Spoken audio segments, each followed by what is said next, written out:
சில நாட்களுக்கு முன்பு ஒரு துக்க வீட்டிற்கு நானும் சில ஊழியர்களும் சென்றிருந்தோம். அங்கு சில பாடல்களை பாடினோம். அதன் பின்பதாக வந்திருந்த மூத்த தேவ ஊழியர் என்னை ஒரு வேத பகுதியை வாசிக்கும்படியாய் கூறினார். நானும் என்னுடைய வேத புத்தகத்தை திறந்து அந்த வேத பகுதியை வாசிக்க ஆரம்பித்தேன். அப்பொழுதுதான் அந்த காரியம், அந்த சம்பவம் நிகழ்ந்தது. ஆம், எல்லாரும் ஆச்சரியப்படத்தக்க விதமாய் என்னுடைய வாயிலிருந்து வந்த ஒவ்வொரு வார்த்தைகளும் இடி முழக்கம் போல வெளிப்பட்டது. இடி முழக்கம் நாம் கேட்டிருப்போம். அது எவ்வளவு வலுவாக தொனிக்கும், எவ்வளவு சத்தமாக தொனிக்கும். இந்த பூமியிலே நாம் எவ்வளவு அதிகமான ஒரு ஒளியை எழுப்பினாலும் அது அந்த இடி முழக்கத்திற்கு ஈடாகாது. அது அப்படிப்பட்ட ஒரு பெருந்தொனியாய், வலிமையானதாய், வலுவாய் அது தொனிக்கும். ஆனால் அந்த சத்தத்திற்கு வார்த்தைகள் கிடையாது. ஒரு சத்தமாக பெருந்தொனியாய் கேட்பதற்கு பட் பயங்கரமாய் நமக்கு இருக்கும். அதை கேட்டு அநேகர் பயந்தது கூட உண்டு. ஆம், அப்படிப்பட்ட சத்தம் தான் இடி முழக்கம். ஆனால் அன்று நான் வேதத்தை, அந்த வேத பகுதியை அத்தனை பேர் முன்பதாகவும், அங்கு வந்திருந்த அத்தனை பேர் முன்பதாகவும் நான் வாசித்த பொழுது அத்தனை பேர் கேட்க காதுகள், அத்தனை பேர் காதுகளும் கேட்க, அத்தனை பேரும் சாட்சியாக நான் வாசித்த அந்த வார்த்தைகள் ஒவ்வொன்றும் ஒரு இடி முழக்கம் போல விழுந்தது. வாசிக்க வாசிக்க எனக்கே அது ஆச்சரியமாக இருந்தது. ஒரு புது அனுபவமாக இருந்தது.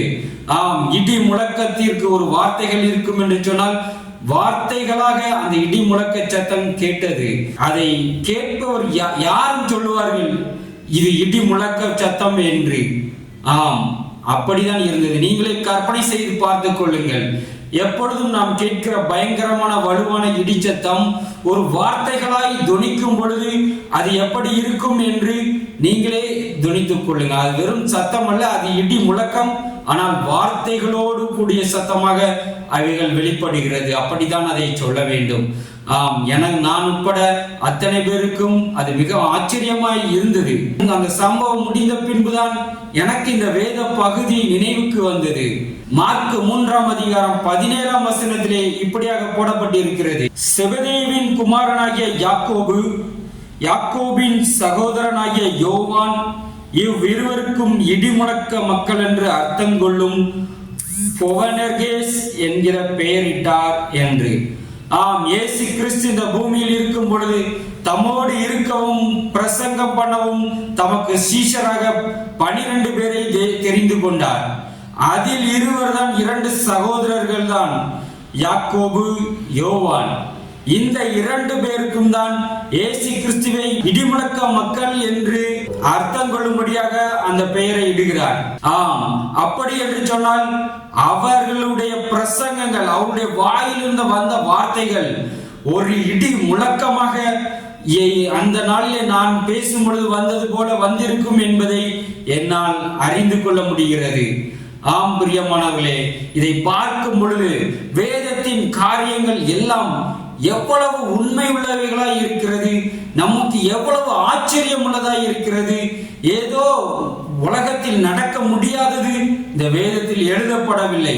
நடக்க கூடியவைகள் தான் வேதத்திலே எழுதப்பட்டிருக்கிறது.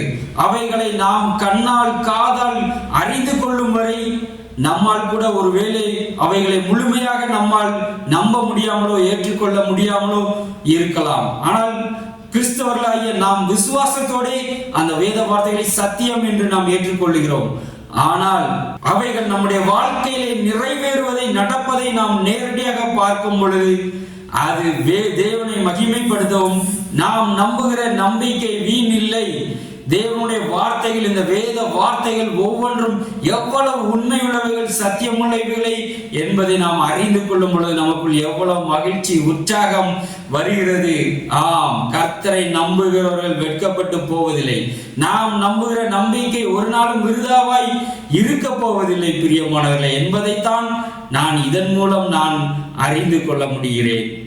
ஆம், வேதத்திலே நாம் பார்ப்போம் என்று சொன்னால் கூட இஸ்ரவேல் ஜனங்களோடு தேவன் பேச விரும்புகிறார். இஸ்ரவேல் ஜனங்களை எல்லாம் ஒரு மலையின் அடிவாரத்திற்கு வர சொல்லுகிறார். அப்பொழுது அங்கு தேவன் எழுந்தருகிறார் அந்த மலையிலே. அந்த மலையெல்லாம் ஒரே புகைக்காடாய் இருக்கிறது, ஏதோ நெருப்பு எரிந்தது போல இருக்கிறது. அதன் மத்தியில் இருந்து தேவாதி தேவன் இந்த இஸ்ரவேல் ஜனங்களோடு பேசுகிறார்கள். அப்பொழுது அந்த இஸ்ரவேல் ஜனங்கள் அந்த தேவனுடைய சத்தத்தை எப்படி கேட்டார்கள், என்ன செய்தார்கள் என்று நாம் யாத்ராகமம் புஸ்தகம் 20ஆம் அதிகாரம் 18-19 வசனங்களிலே நாம் இப்படியாக பார்க்கிறோம். ஜனங்கள் எல்லாரும் இடி முழக்கங்களையும் மின்னல்களையும் எக்கால சத்தத்தையும் மலை புகைகிறதையும் கண்டார்கள். அதை கண்டு ஜனங்கள் பின்வாங்கி தூரத்திலே நின்று மோசேயை நோக்கி, நீர் எங்களோட பேசும், நாங்கள் கேட்போம், தேவன் எங்களோட பேசாதிருப்பாராக, பேசினால் நாங்கள் செத்து போவோம் என்றார்கள். ஆம், மோசேயை பார்த்து கூறுகிறார்கள், தேவனை என்ன சொல்கிறாரோ அதை கேட்டு நீர் எங்களோடு பேசும்.